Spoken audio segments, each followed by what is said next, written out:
Well, hey there, my friend. Welcome back to the show. I'm Deanna Yates, and you are listening to Wannabe Clutter Free, episode 164. On today's episode, I'm chatting with Suzanne Goulden, another self proclaimed minimalist, but she has an interesting twist. We are chatting about how she handles life as a minimalist when her husband is not. So, if you have a partner who loves stuff more than you do, well, keep listening because she has some good tips for you. And if you are that stuff loving half, well, then you might enjoy getting a different perspective and seeing how the other side is looking at the stuff. I loved this conversation. And every time I chat with someone new, I am reminded of why I love this podcast so much. I get to connect with cool people from around the world and share that information with you. And I love learning from others, getting a different perspective and different viewpoints and new ideas. It lights me up every day, and I appreciate that you are here for it. So, before we get into our conversation, I want to say thank you for joining me today. I am so grateful that you are here, and I hope that you walk away from today with some actionable ideas for your life or a new perspective on how to handle the stuff that we have in our lives with our loved ones. If you enjoy what you hear, can you please do me a favor and leave a rating and a review? You can rate the show right now on most podcast listening apps, but you can also leave a review on Apple Podcasts. You can leave a comment on a specific episode in Spotify, or you can even leave a comment on YouTube for these newer guest episodes where I'm also sharing them there. I would love if you could take a minute to give the show a shout out. It really supports the show. Your reviews actually help me get more listeners and get more guests for the show for you to learn from. So thank you so much for taking a moment and doing that today. And now let's learn a little bit more about my amazing guest. Suzanne Goulden has been a minimalist since 2018, and she's made many observations about creating a minimalist home. It's a process and a journey. While recovering from non functioning burnout since 2021, Suzanne had to reevaluate priorities and learn to make intentional lifestyle choices in order to prioritize self care. So, through her blog, her goal is to inspire other people like you to live a simpler life and feel the stress fall away. Sounds good to me. So give this episode a listen, and when you are done, head over to wannabeclutterfree.com/164 to get the show notes for today's episode with links to Suzanne's website, resources, and more. Again, you can find it all at wannabeclutterfree.com/164. And now let's get to our conversation. Well, Suzanne, thank you for joining me on the Wannabe Clutter Free show. How are you doing today? Great. Thanks for having me today. Oh my gosh, it's my pleasure. I'm excited. We are going to be talking minimalism and talking with another quote unquote minimalist. We'll get into that in a little bit, why I'm saying quotes here. But why don't you tell us about yourself and how you got into minimalism? Yeah, I've been a minimalist for about 5 years now, and I started by watching the documentary. What was it called? The Minimalist, I think, Yes. on Gateway Netflix. drug. Yeah, yeah. And I was curious. I don't know if I saw a trailer or what it was about it. I was curious to see what it was, and my husband was sitting with somebody and said, "Hey, I'm curious. Let's give it a try and see if it's interesting." And I think within 30 seconds, I was like, oh my gosh, what is this magic? And by the end of the show, I was sold. I was like, I'm doing my house. I'm doing my whole house. And so on that show, they talk about their 30-day challenges where on Mhm. day one, you get rid of one thing, two things, and so on up to 30.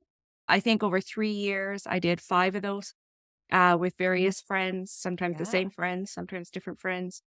And it just, the things that I got rid of by the 5th round, 3 years later, were so different from the things I was getting rid of the first round. And I just learned so much about the process that, that there's kind of stages to it. It's not something you just do in a weekend. It's you develop, I call it growing muscles. It's like the same as building muscle. You get used to it. You start to change your mindset. It's a process. It's not something that just happens like uh, the desire to meet the goal happened overnight. I watched that documentary and I was like, this is it. This is what Yeah. I want. But the process of getting there was much slower for me anyway. Like I had so much stuff go out of my house But every round I had so much stuff going out of the house. And now I don't do those challenges anymore. I don't need to. It's just become a lifestyle habit where I have a box constantly by the door. Yeah. And as I walk around, I find something, it gets added to the box. And when the box is full, I take it off to the thrift store. And so it's just habit now and lifestyle now to be at this point where when it's time to clean the house, you spend 5 or 10 minutes decluttering and putting away the stuff that you've left lying around, and you put that away and then you're ready to clean the house. Like, it's super simple. For sure. Yeah. Such a time Cause saver. absolutely. And right. And like you said, I like how you said, where you have the things that are left out because life happens, right? I, Oh I yeah. sometimes think people think about minimalism and they think, oh, your house must always be put together. And I'm like, are you kidding? So Gosh. No, we did craft time this weekend and there is stuff all over my living room. And yes, of course, I don't ever want it to be a place where our family doesn't feel like they can't live exactly. because it has to be perfect or pristine. That is definitely not what it's all about. And we'll get into that. But I love that challenge too. I actually do it in reverse. And I've run that a few times with listeners and readers. And I call it the avalanche declutter challenge because I like starting big. I'm someone that, like, if I make a decision, I want to just run with it. But Yeah. I also know that I have to pace myself. And so I like to start the opposite where I get rid of 30 things on the first day and then I work love my that. way down because it just makes it, for me, it makes more sense because I'm like really excited at the beginning. And so with I love one that. thing, I'd be like, that's it. Yeah. I wish I'd thought of that. Because when I've done it with friends, too, I'd Yeah. have people who were like, oh, it was like day 3 and they've got 15 things. And I'm like saying to them, whoa, wait, hold on a second. Yeah. Don't forget, by the time you get to day 20 and on, this actually gets really difficult. And they're like, oh, yeah. I said, I don't know how much stuff you have to get rid of. Maybe this is easy, but you just pace yourself. But I actually love that. If I ever do this again, I'm going to do it that way because you're right. You're so Yeah. gung ho at the start. And then, Yeah. yeah, I've got this one thing. Here's And the one then thing. it's hard by the time you get to 30. Right. I love Totally. that. Yeah. Love it. I'm going Yeah, to, because I'm yes, thinking like you did 5 challenges, and so it's 465 things each yes, challenge. And each so time. you're looking at over 2,200. Quick math on the top of my head, ballpark it Yeah, I haven't with done the 5 math, but things, I'll go with right? that. Yeah. But yeah, And plus like, tons of stuff that I didn't count. Like I would like the of stuff in course. between the challenges that I did. Yeah, So I would say easily double that. that's Yeah. awesome. I love it. Yeah. Okay, so are you the only one in your family, not your immediate family, but like your friends, family? Do you have other people around you that are into this lifestyle? I wouldn't say to the point that I am. Yeah. No, I think I've got a lot of people watching Okay. and and curious coming along and doing things, but not and I don't call myself extreme No, by me by either. any sense. I always explain to people there's the people that have 15 things in a backpack that sleep on their friend's sofa. That's not me. There's the tiny house people, still not me. I live in a 3-bedroom bungalow. You would walk into my house and not even necessarily know that we're a minimalist. Just our house is super tidy. But we still have a bookshelf. We still have Yeah. ornaments from when we traveled. We've just dwindled them down so that when you look at it and we look at it, we see the pieces we love, the pieces we've let go of, the stuff that detracts from seeing what we really want to see, right? But somebody walking into our house doesn't know all that thinking that went into that, doesn't know all the questions we asked of. I can tell a great story about when we did our ornaments, right? Yeah, let's do it. My husband is not a minimalist. He appreciated the documentary. I think he got terrified when he started Mm. seeing the boxes of stuff going out of the house. He is very much just in case person, which I've gotten way past now. And he loves to point out the 5 times I've gotten rid of something and then had to go rebuy it Mm. because we needed it later. Anyway, so he gets hung up on some of these things. He's not quite as far along as I am. So we have this bookshelf in our living room, and it is a wall of bookshelf. And there's a combination of books, DVDs, and ornaments on it. And so several times I'd gone through my own books, not his. I went through DVDs and then just had him double check these and make sure that if there's anything he wanted to pull back out, that's fine. But the ornaments were always something that no, I like them all. I'd Mm. say, what would you get rid of here? What would you let go of? Nothing, nothing. It all means something. It was all from a travel. It's all attached to a memory. It's all something. So back in the fall, I came up with this idea and asked him, I said, to just humor me for a little bit. And he was like, all right. I said, let's take all the ornaments off and we're going to put them on the dining room table because that way we could just see the sheer amount we had. And they filled the dining room table. And I said to him, I said, okay, I've got two questions. I said, one, if the house was burning down, what would you grab? Which we all know in reality is not a safe thing to do. It's just a question, right? What would you grab? And two, if the house burned down, what would you spend money to replace? And he said, how many do I get? And I said, I have no idea. This is an experiment. Like, I have no idea how this is going to turn out. It really is just an open-minded, let's see what happens. And half of me expected him to just grab the whole table and go and put it all back on the shelf. But he didn't. And we just took turns with, I would keep this and then I wouldn't save this from a fire. And I was like, okay, yeah. And it just went back and forth, took us maybe 20 minutes, half an hour. And we got rid of more than half Wow. of what was there. I couldn't believe it. I don't think he could really, I think he was really surprised. But when we put it back, what we were keeping, we put it back on the bookshelf. And that's what I was talking about at the beginning. Now we can see these things, right? Now we can see the things that we really love and really appreciate. And we would have a few collections of like multiple things from, say, we went to Hawaii for our honeymoon. So we had several things from Hawaii and it was like, do we really need all this stuff? I know it's all connected to Hawaii, but what do we really love about what's attached to the strongest memories? And we were even able to dwindle down all these things by working together. And to get rid of something, we both had to agree. We both had to say, yes, it wasn't, I want to get rid of it, so too bad. It was, if one of us wanted to keep it, it stayed. It was just it was very respectful and it was also fun. But Yeah. But we kept way more stuff than we would save in a fire, and we kept more stuff than we would pay to replace in a fire. We know that. Sure. But essentially, it wasn't about being hardcore. It was just about seeing what's important. Yeah. And it was actually really a lot of fun and something that, that was back in the fall, and I still look at my bookshelf, and it's when you declutter something, that breath of fresh air feeling never goes away. When you minimize something, when you minimize a room, a corner, something, months later, you're still going to walk into a room and go, I don't know what it is about that feeling. It's just that open space and the simplicity of it. That feel good is always there and it just stays. It's just been really quite amazing. So I absolutely love that part you just said about that breath of fresh air feeling because it has taken me, I've had rooms where I've decluttered and I haven't had that feeling like I did at first, right? I was like, oh, this is great. But then I walked back in that room a month later, weeks later, and "Oh." And so it's almost like that nudge that you weren't quite finished, right? And so Yep. if you're feeling that, I think sometimes people are always like, then how do I know I'm done? And I think you just described it when you say that you still have that feeling of calm, peace, breath of fresh air when you enter a space.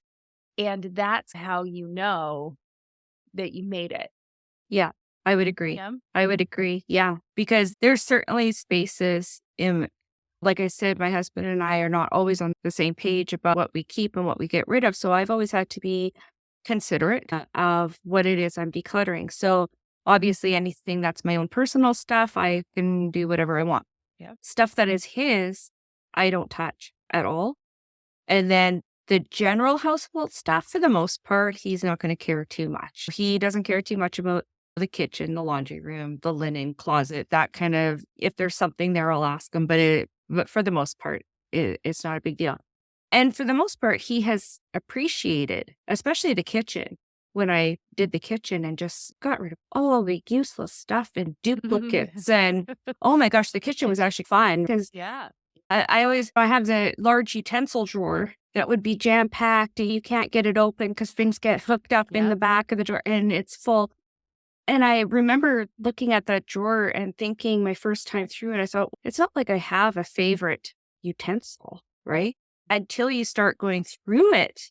Interesting. And then it was like, wait, I do have a favorite flipper And I do have a favorite set of wooden spoons. And I do have a favorite whisk. And you don't even realize because you have the Yeah. spares just in case your favorite is in the dishwasher. That's why you have a spare, right? My favorite though is if your favorite was in the dishwasher, you probably would wash it before Uh, you would even use the the spare. spare. And I have the flipper with the super flimsy handle because it was from the dollar store. Yeah. Anyway, I cleared it all out, kept only the favorites, no backups. Because I thought, yes, if I need it, I'll wash it and clean it. And chances are, yeah. And that drawer, it just went from full and stacked to just a line of stuff across the bottom and a Mm, few things at the back. But yeah. I can see everything. And it's still to this day a drawer that I'm like, yay. Every time I open it, it's like, I still like it. And that was one of the first projects. That was 5 years ago. And I'm still talking about the drawer, So there you it know? is. Yeah. And I've heard my husband talk about the drawer. So it's something that he noticed too. So he can appreciate when I'm cleaning certain things. He is a just in case person, so he does question sometimes. It's like we've lived here 7 years, we haven't used it. It's okay, we're gonna let it go. Oh, let's You talk know, about real quick. How yeah. did you get over your just in case clutter? Because you said at first you had a lot of that too. So walk us through the process of how you got through your just in case clutter. I don't remember specifically. I think that was just going through that 3-year process with Okay. the different challenges that it, that your mindset slowly makes changes. And it's because the first time through, I got rid of so much stuff. The first time through was really easy. That challenge, that first one is really easy. And the second one, not too bad. The third one, by the time I was into the fourth and fifth one, I'm like, I don't know if I should be doing these challenges. I don't know if I have another 465 things to get rid of, Yeah. but you find them. One day it was counting paper clips. I'll admit that. By your fifth time through, I think Yeah. people can forgive you for counting paper clips. Yeah. And so I think that was just a growth thing over time, realizing that the just in case items that I was keeping, if you start counting how many years you've had them, and it happens, you get rid of something 2 weeks later, you're like, I just, got- I just Yeah. had it. It Yeah. happens. It's not expensive. Those things that it happens to are not expensive to replace. Like, it's fine. Just, Yeah. or you'll find something else. Right? You'll find something else to use is quite Yeah. often how it works as well. I tell people to prepare for that because you your brain didn't remember you had it. And now you've Yes. gone through all this stuff. And so all of that stuff is at the forefront of your mind. So the first thing your brain is going to think about are the things that it just saw. Yeah. And likely you've gotten rid of some of that. And so there is a moment of that, yeah, like you said, just okay, well, darn it. I Yeah. really could have used that. But then you also have to just say in the same breath, but had I not just gone through this process, I wouldn't have remembered that I had that anyway. And that's what I say to people too. You didn't Yeah. even know you had it. So you would have gone to buy it anyway. And now you have a Yeah. duplicate you don't even know you have. So Right. yeah, it works out the same in the end, really. Yes. And for the most part, when you're decluttering, it rarely is it super expensive stuff. If you're choosing to get rid of super expensive stuff, you're probably going to try to sell it first or gift it to a loved one before you're going to have a little bit more thought put into those big expensive items before thinking you're going to need to replace it. So Yeah. it's really yeah, I just decided, you know what, just get over it. It's going to happen. Accept it. Get over it. You're once in a while have to buy Yeah. something. Or like I said, I'll just what could I use instead? Yes. And hopefully there's something else that we can use. If you give Yeah. yourself a moment, if you ask your brain that question, like, hey, brain, what else? What else could we think of? How else could we solve this problem? I would say 75% of the time it'll Yeah. come up with a solution. It's Yeah. not all the time. I'm not going to say it's perfect, but a lot of the times it will. Yeah. Awesome. Yeah. Okay. It's Now a I had interrupted you before. You were talking about your husband and his just in case ness. So yeah. I want to ask about that because that one is always tricky. If one Yeah. person doesn't care and the other one is kind of, well, we might. It happens a lot. Yeah.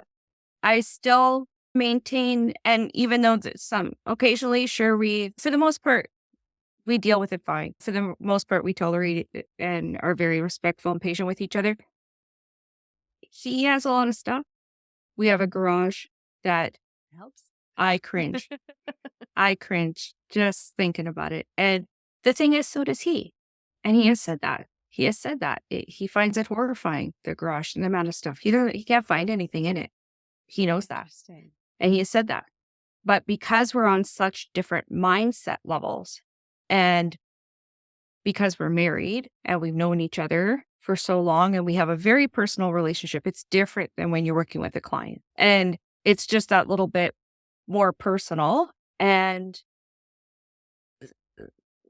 yeah, we tiptoe around each other in that area because it's baby steps. And I have to remember to bring my expectations way down, and he's exercising the muscle reluctantly. Mm. If his wife wasn't a minimizer, he wouldn't have to do this. He wouldn't have to feel, or he would have to feel that he has to do this. Right. I'm not telling him he has to do this. He's the one saying, I could use some help. And I'm like, okay, yeah, I'll help you. And then it doesn't always go very smoothly because the steps that I'm trying to do are working against what he thinks he should do. Anyway, yeah. Yeah. So I would say the answer is lots of patience. Yeah. Really just I work very hard at just letting go. It's not my area. It's not my Right. headache. And one thing I did a few years ago is I wanted to hang a picture on the wall and I spent 2 hours looking for a hammer and I was really mad. Yeah, I was really mad. Yeah. And I couldn't find a hammer. So I went, enough. I know I wasted 2 hours. And again, this is a time thing. This is where minimalism, you know where the hammer is. You don't have to go looking for the hammer. And I just went, enough. And I went to our hardware store and I bought a tool kit and I bought all my own tools. I bought a whole set of my own tools and I bought a padlock. And that toolbox is padlocked. It sits in my closet and with strict instructions that you don't ask. You have a hammer somewhere. Go find it. You don't get to use my hammer. You don't get to use my tools. Those are my tools. They're my tools. I know where they are. Interesting. If he does ask to use one, he uses it under my supervision so I know it gets put back away. I'm super strict about my tools because I thought after that, I went and fixed the problem for myself. That's it. I fixed the problem for myself. And yeah. And so he knows that, and once in a while, I could talk it up. I'm not that hardcore. See, I really need a screwdriver. First, have you looked for yours? As okay, you can use mine, but it goes right back in. Like as soon as you're done, not later, not tomorrow, not I'm going to need it again. Nothing. It goes right back. And yeah, I have a complete set of tools that are mine. And I would suggest all women should have a complete set of tools that are theirs. Really, it's very handy. It is very handy. It's very Yeah. We have a place where our tools go. So a screwdriver is very easily accessible. It's right over here in the drawer behind me. Yeah. But like the hammer and all that kind of stuff is in the entry closet. Actually makes it real easy to get to. Yeah. When we need to. I am fortunate in that I'm definitely further down the path than my husband, for sure.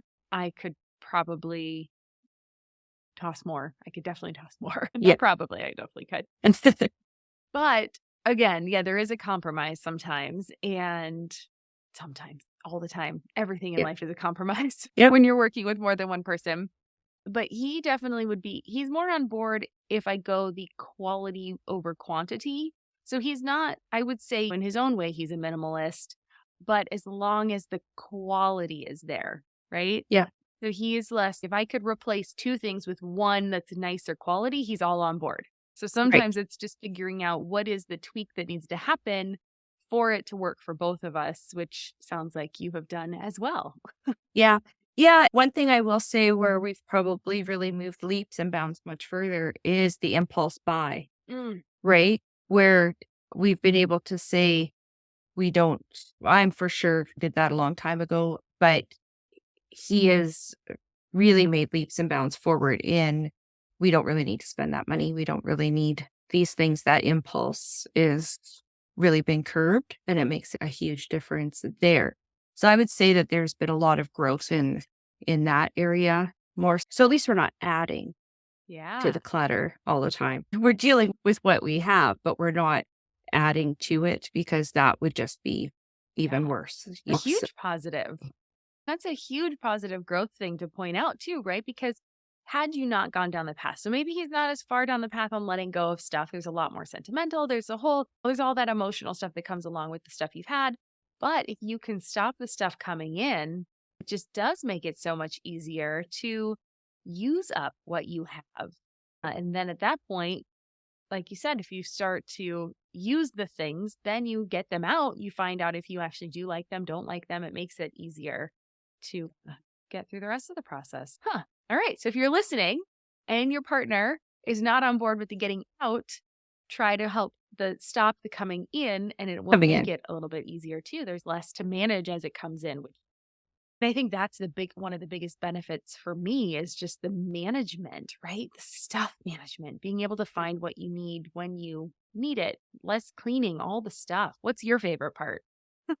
Yeah, definitely I do get a little bit of a kick as I put things into boxes, right? That's Okay. a bit of a, "Woo, I'm getting rid of stuff," and then I go and drop it off at the thrift store, and it's gone. There is a Yeah. little hut, but my favorite part is still always walking into that space Mhm. after and going, "Oh, wow, that's an empty corner now, and it doesn't need anything." It's How do you keep it so from much better. filling up? How do you Sorry. keep it from not filling back up? Yeah, I think it's the lack of buying. Okay. Yeah, and it's making those intentional conscious decisions too. I know somebody that just spent a lot of time decluttering her decor and doing a really great job doing that and moved to a new place and she was like, "Oh, I can't wait to figure out what my new theme is going to be." And I said, "Oh dear. Oh dear. Hold on a second." I said, "You just spent all this time and energy creating open space." I said, "Before you decide on a new theme, just sit with what you unpack here first in Yeah. your just appreciate the space for a bit," and trying to encourage her to not necessarily jump into refilling that space because that happens so quickly that can, yeah, it's one of the questions I've learned to ask myself that has really helped curb my impulse buying is, and this doesn't necessarily work for the 20-year-olds, I've gone this long without it. Do I really need it now? Yeah. And True. it's really been a game changer, that question, because when I see something, I say, "Oh, that's cool. Hold on." Decor stuff, I have very little use for any kind of decor stuff. I can't remember. Pretty rare now that I buy anything that's purely just decorative. And now I would think it's more outdoor in my gardens and flower gardens and stuff. Maybe I'm still because I'm still Yeah. putting those together. But for decor stuff in the house, everything in our house has a meaning. We're not like when you walk into a staged show home when it's all vases and wreaths and pictures on the wall that were from Walmart. That's not that's not our house. Everything in our house, you point to any object in my house and I'm gonna be able to tell you a story, whether it's a short story or a long story. I don't know. But Depends but on the thing. yeah, but we have nothing in our house that is purely for decor purposes. Right. Everything that you look at here, because if that's what it was, it went a long time ago. That was part of the decluttering process, was going through and saying if it doesn't have any meaning, out it. Yeah, absolutely. And yeah, we're the same, right? Everything behind me has a story, and all the pictures on our wall are places it's usually us or places we've been, or Yeah, yeah, the mirrors we have a story, like they're yeah, from great grandma. And so, yeah, 100% on board with that. And I think too, that's also a great way to, if you need something for your house, maybe ask your family. See if they have something that you could use. Because I do think we don't utilize that portion of our circle. Like, I can imagine that if I needed something and I asked, now we don't live close to either of our families anymore. So it would be a little bit difficult to get a big thing like a mirror or something from a family right. member. But I can imagine that that might be a possibility. And even if they're using it, they might be thinking, "I really want to declutter this thing, but I don't know where to put it." So you Yeah, never know. So I think if we have more open conversations, and I can just imagine that it would be so nice. Now, our daughter is only 10. I don't have the ability to say, hey, would you like to take this with you to Yeah. your house? Yet. Not yet. But I can imagine that my parents would be delighted to be able to send something to us that we would use. Yep. So they don't have to think about it anymore either. So I don't know why that Definitely. I just popped in my head, but I thought all of our stuff is from family. Why not? Yeah. Maybe that Yeah. would be a good place to shop, quote unquote. That's a good idea. Yeah.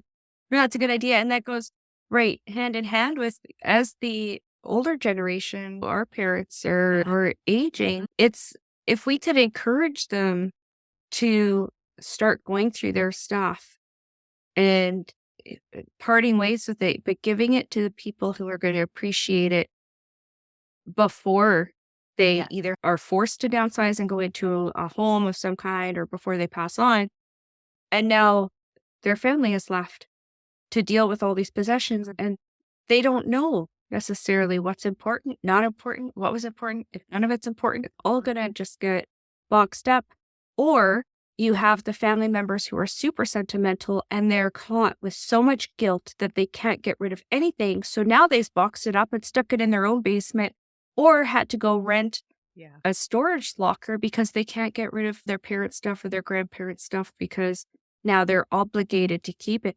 And so working with the mindset around that kind of stuff is a whole podcast in itself. But but if we could encourage them to give their stuff to their loved ones while they can still see them enjoy it, if we could get that message, it would just be so much easier to say, hey, I've got this from grandma and the rest of the stuff in the house then can just go if she's not willing to part with it now, then at least we know that the important stuff is Right. that she's willing to part with. Yeah. And to share the stories behind those things. Now, Yeah. while we can pass those stories on and take in those stories and ask questions about the stories instead of I think the game of telephone. I think Yeah. this was from da da da da, and it was about da da, and they got it. And it's like you're not Yeah. getting the full picture. You don't really know. You don't get the emotion behind it, the underlying story, why it was so important. So I Exactly. love that. Yeah, absolutely. Yeah. Fully on board. So now if we can just get the message to them. It's But it's hard. hard. It Yeah. is hard. And I think it's super daunting to think, too, I've got to go through a lifetime of my belongings. But if you could just think of what are the 10 things that I love the most that I want to tell someone a story about? And then once those 10 are done, what are the next 10? Like, it doesn't have to Yeah. be starting from the bottom. It's like start with the things you love and then work down. And then it makes it easier to not have to deal with all that stuff that in the end you don't care about, but it's a lot of work. Yeah. I get that. It is. Yeah. It's always every job, even minimizing or downsizing, every job, break it down into those little tiny Yeah. bits. Like that's one of the really important things that I tell people is if you're doing, say, your linen closet, don't empty the whole closet. Oh, yeah. Don't do that. And I know that there are people out there that minimize that actually teach empty the room and it's no, and just No, put back what you need. I've done No, That's why I because know not to do it. yes, it's one shelf. Empty Yes. one shelf. You can reorganize the stuff later. Oh, this and this should go together. That's fine. Do that after. But for the decluttering and minimizing portion of it, one shelf at a time. Because if you get interrupted, you're only one shelf in. If you have a whole closet on the floor around you and you get interrupted, all you're going to do is take that stuff, shove it now. Now it's even worse organized than when you started. Yeah. And now it's daunting, even more disorganized and more overwhelming. And you don't want to go back to it. And it's going to sit like that for, well, Who knows? months, years. And then you feel like you failed. That's the Yeah. bigger, Oh, that's the biggest yeah. part is you don't feel like you're like, why do I even try? Like, Yeah. why did I even try? And so then you won't try the next thing where I love what you said there with just the one shelf, right? Yeah. And if you finish and you still have enough energy and enough time, you can do another shelf. No one's Exactly. saying you have to only do one, but if you start with one, you can Yeah. succeed and then decide, do I have more time? Do I not? Versus, oh, It's, and I've done the whole thing. I've done that. oh, yeah. That's how Me I know too. it doesn't work. Yeah. And it's a disaster. Yeah. Yeah. Oh, no, me my too. do my I mean, closet. Yeah. yeah, when you're all gung ho and you take down a whole my laundry room, you start taking everything out, and then it was like, hold on a second. And I do appreciate being able to think, okay, clean slate. What are the things that are the only things I would put back in here? So I do love the from that positive aspect, but it just sometimes things work better in theory than they do in I think reality. it's the stress and overwhelm that we don't expect because it's almost like that decluttering challenge, right? Like how I love how you're like, let's start with the 30 and work our way down to the 1. But if you take that same concept, which works well, I think, in a decluttering challenge, but in the Right. room, you're Yes. all gung ho, let's empty the whole room is not Right. going to have the same kind of impact.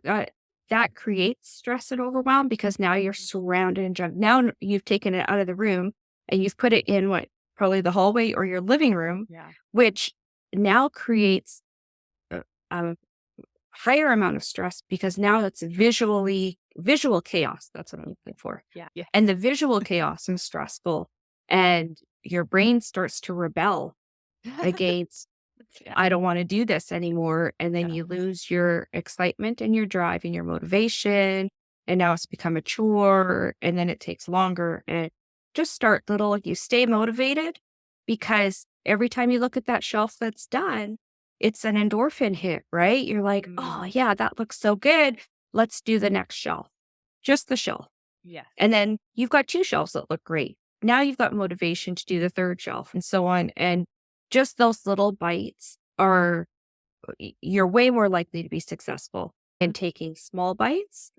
And if you get interrupted, it's okay because you didn't have a whole big mess to deal with. Just take those few things, put them back.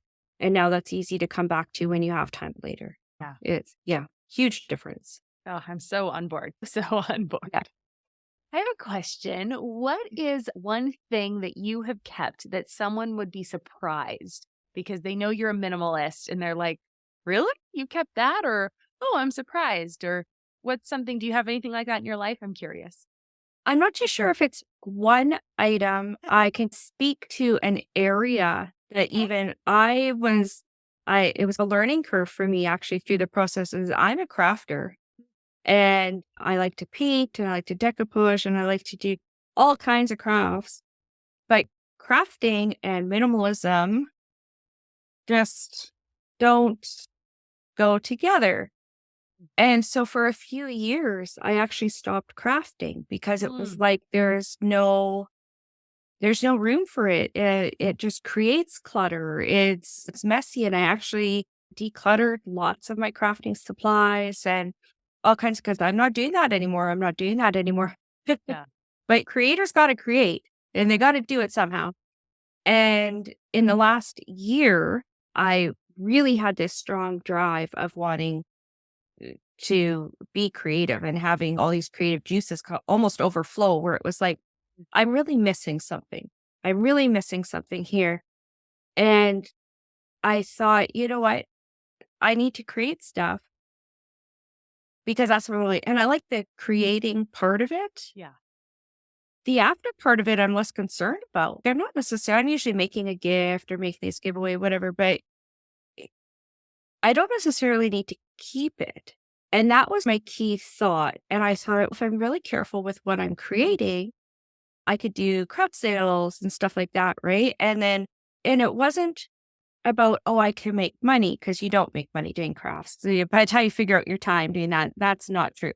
But it was about the process of being able to be creative, but not having the stuff stay in my house. Right. I was able to, and I'm very intentional about what I make. So for the most part, I try to make stuff that's useful. I thrift stuff and I upcycle it and I turn like old frying pans into wall clocks and when I, all kinds of old books turn into all Interesting. kinds of stuff. And so I find that because I'm trying not to create clutter in someone else's house because it I, kind of messes with your brain a little bit. If you start doing, oh, I'm doing, and it's not that I never do like a wall hanging or this or that. I'm very selective. Anyway, all that to say is I really felt this need to bring this creativity back into my space. And so we created a desk and an area for me, which I call my art studio, which is in the entrance of our house. But it is one space where I have allowed myself to collect what I need to do my projects. So it's not a decluttered space. It is a space that has stuff because I'm artistic and I might need this or that or the next thing. I have limited the amount of space I'm allowed to take up, right? There's boundaries, but I really enjoy that time. And it's something where I've just said, yeah, you can be a minimalist, but it doesn't mean that it has to be everywhere. And that was a lesson I had to learn for myself, that I was denying myself something I absolutely love doing because I'm trying to live this certain way. And okay, and it worked for a while, but there was really something missing for me. Yeah. So I just had to have that little talk with myself, say, but it's okay. It's okay to be creative, and it's okay to go and sell the stuff that's okay because you enjoyed making it. That's the part that I love. And I have pictures of everything. I throw it all up on Instagram, and I can go back and look at the stuff I made anytime I want and, and let it go on the other side. And so I just find that's sideways answer to your direct question. But yeah, I don't know that I have any particular one thing that somebody would say, oh, you're keeping that. Oh, actually, maybe. My husband and I, for years now, it's become a tradition that between Christmas and New Year's, we're Harry Potter fans, and we make a 3D Harry Potter puzzle. And so we have Hogwarts Castle. We've done almost all of them, like over the years. There's a whole collection of them. And so, yeah, we have them all up. We have like a 3/4 wall in our kitchen. And so they're all lined up across the top. And we have both looked at them and said, it was the fun of making them. Yeah. But if we ever had to move or go somewhere where there was no place for them, because really they're huge and they take up a lot of room up there. If we ever moved to a place where we didn't have room for them, we would both be fine with parting with them. And it's just not something we've parted with now because I think because they're up and out of the way and they're connected to memories. And I already have the puzzle to make for next year. And I think, but that could be something that I think maybe people are like, you have all these puzzles. Yeah, no, but I think that's so fascinating. And we got into Harry Potter. We're in like fifth round of people that like Harry Potter because I had never read the books, but we read them. How was it just last? No, it's been a year and a half now since we got into it. We got into it right around the holiday break, the Christmas holiday break, when our daughter was that in third grade? Yeah. Okay. So it's just been, it was great because we got to all experience it fresh. So we're all on board with the Harry Potterness, although she goes through phases really fast, which has been a great lesson for us because she was so into Harry Potter, so into it. We went to Universal Studios for Mother's Day. They just finished this book. And so, it took us 6 months from December to May. Got through all the books. We had a Harry Potter birthday. She has a summer birthday, so we had a Harry Potter birthday party. She was so into it. By the end of summer, she was done. It didn't even last a year for her. We'll still do Harry Potter stuff, but for how into it she was, I was shocked by how fast it went. But she just got into a new book series, right? She got into something else, and now that's taking the precedent. So I know we're not talking about kids and their clutter, but even with adults, sometimes phases pass and we can give them a breath to say, they're super into this now. Let's pause and see if they're still into it in a month. But you know what? That's a really important lesson too to consider is if you had said, hey, she's super into Harry Potter, she's had a birthday, and I don't know if you did this or not, but let's get her the bedding. Let's get her the curtains, and let's get her let's paint her walls, and let's do the whole bedroom theme. And then at the end of the summer, she's sick of it, over it. And you're like, devastating. I would have been devastated. Yeah. So it's an important lesson to remember that kids go through these phases and you don't have to spend money on, they can have just the normal bedding. Or I've even seen really great tips about get them just a solid color, say navy blue, whatever, a solid color bedding, and then buy a throw pillow. Yes. Yeah. Buy a throw pillow and let them Or color some artwork or create their own artwork and frame it. yes. And there's ways around spending a ton of money Yeah. on getting your kids all the brand name stuff. Yeah. It's not necessarily necessary. I was going to Yeah. say that. Get the neutrals and then accessorize with Yep. things that can be swapped out if your kids are really into that theme kind of decor. Our daughter never really seemed to have been into it. I don't, maybe it's because I just didn't entertain the idea. Yes. And Could yeah, be that I never entertained it, so she just didn't even know it was an option. And then COVID came, and we weren't really at people's homes at the time where she would have really been forming that, hey, they have all of this stuff, and I right. want that stuff too. So maybe we lucked out there. I don't know. Baby. But yeah, thankfully, she hasn't really been into that. But I can see that. But we have that same kind of philosophy in our house. We don't do a huge we don't do a big decoration for each holiday either. And so we do more neutral, a few accessories here and there, which can, when you don't do it very often and you don't have a Yeah. lot of stuff, those few little things do stand out. So, Yeah. oh, Definitely. Yeah. awesome. This has been so fun, Suzanne. Yeah. Thank you. I really Yeah. enjoyed Thanks getting for to having chat me. with This is another great. minimalist and quote unquote, because we're not extreme either. I Yeah. mean, by no means. I'm a suburban mom. I can't just live with 15 things in a backpack. No, It's not going to no. happen. And minimalism is on such a spectrum, right? Yeah. And I think people get caught up in hearing the stories of these hardcore stories, and that's fine. Everybody's at their thing, and if that's their thing, that's their thing. But that doesn't have to be your story. It doesn't. There's a whole spectrum of things. You can live a real life, but the de-stress that you experience from just letting go of the things that don't mean anything, that you don't need, and emptying your house of things you need to clean. It's a time saver. It's a money saver. There's so many things that you can just simplify. It's a huge stress relief, overwhelm relief. You walk into your house and it's one less thing that you're needing to manage on a big scale. It drops down in the scale of things that you need to manage. And us as women, we manage everything. We work and we have family and we have a house and we have a social life and we have on and on and on extended family. We're responsible for it all. Simplify your house and get that down to the minimum. And that is a huge thing. And if you have kids and you're setting the example, they are learning. They might not be doing it right away, but they are watching. They are watching Yeah. and they will make those decisions later on. My kids were already adults when I started, so they're watching from a distance, but they know what's happening. Yeah. So this has been wonderful. Where can people find you? Because I know they're going to want to follow up and check you out, that stuff. Yeah, I have a website, SuzanneGoulden.com, and I write a regular blog there. And I assume you'll link to it in the For show sure. notes. We will Yeah. absolutely link in the show notes to it. You can find me on Instagram and Facebook as well. And I actually have just posted with a good friend of mine who's a holistic chef. Her name is Elizabeth Kincaid.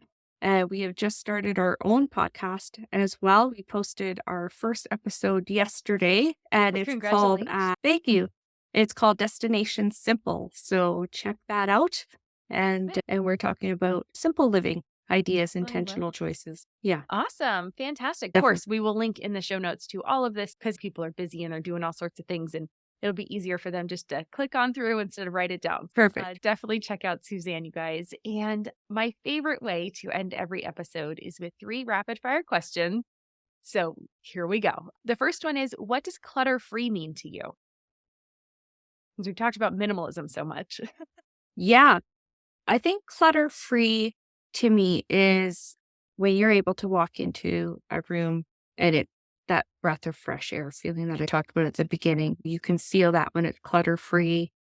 Yeah, it's super tidy. Right. Number 2, is there anything we missed or that you want to reiterate just to make sure that our listeners hear it today? Rapid fire. Right. My brain is like, That is nope. okay. Yeah. No, we covered a lot of topics actually. I think we're good. Yeah. Okay, fantastic. And then number 3, what is making you happy right now or in this season of your life? Oh, we're actually new gardeners.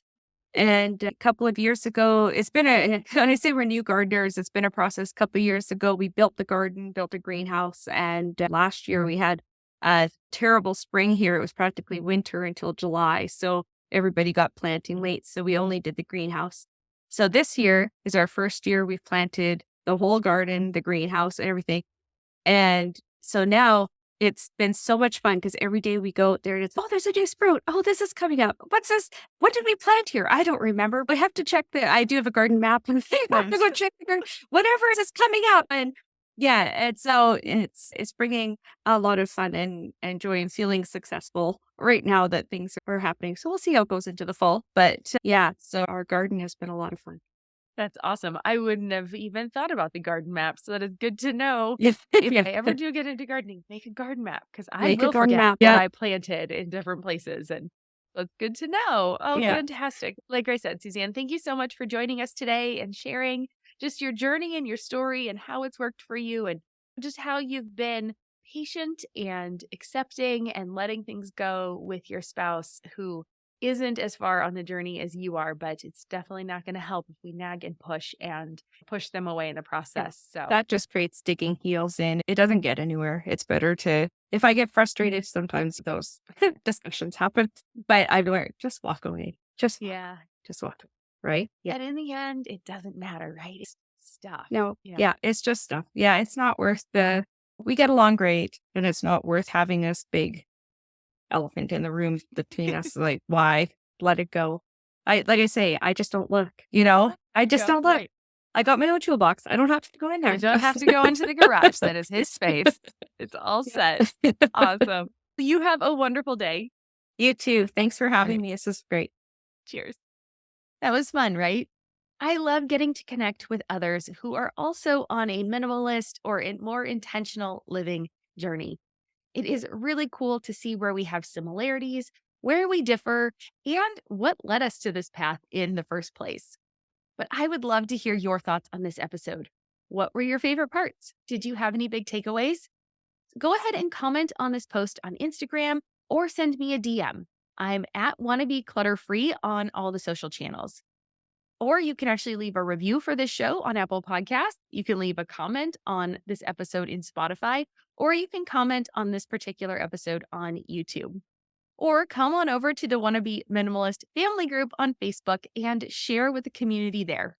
We have a discussion thread that will be going, and I know we would love to chat with you, find out what you liked, and just have that conversation over there. So come on in. It's a nice, warm, and welcoming community, and we'd love to have you. And thanks again to Suzanne for joining us on the show today and for sharing her journey with us. Remember, you can get more detailed show notes by heading over to wannabeclutterfree.com/164. Again, that's wannabeclutterfree.com/164 to find out more about Suzanne. And as always, thank you for joining me today too. With that, I hope you have an amazing day, and I'll see you back here next week for a solo episode. I'm going to be talking about creating routines in your home.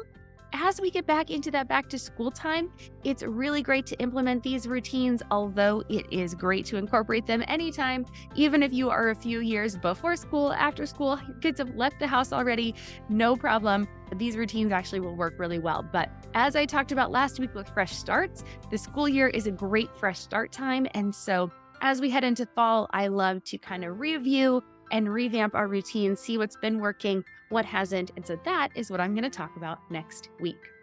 All right, until next time, take care, think clutter free, and remember, I believe in you. I'm Deanna Yates, and you've been listening to Wannabe Clutter Free. I'll see you next week. Cheers.